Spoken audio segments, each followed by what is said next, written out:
Hi, my name is Dave Andrews. Today I'm going to show you how to make a desktop wallpaper or background in Microsoft Windows. To begin, let's launch the Microsoft Paint software that comes with Windows. Click on Start, go to All Programs, Accessories, and choose Paint. To create your desktop, we first have to resize this image to be large enough to cover your desktop. Go to Image, and let's select Stretch or Skew. Type in about 400%. Press OK.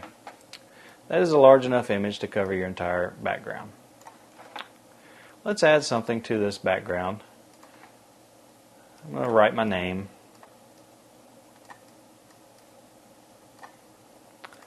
I'm going to add some text here as well.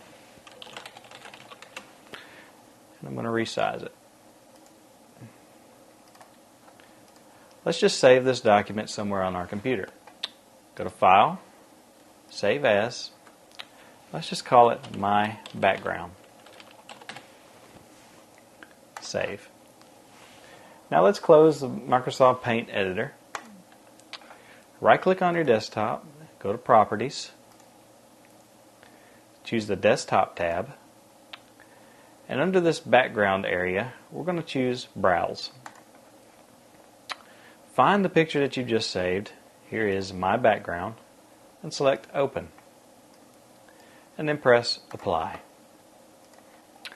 As you can see, my image that I've just drawn is now my desktop background.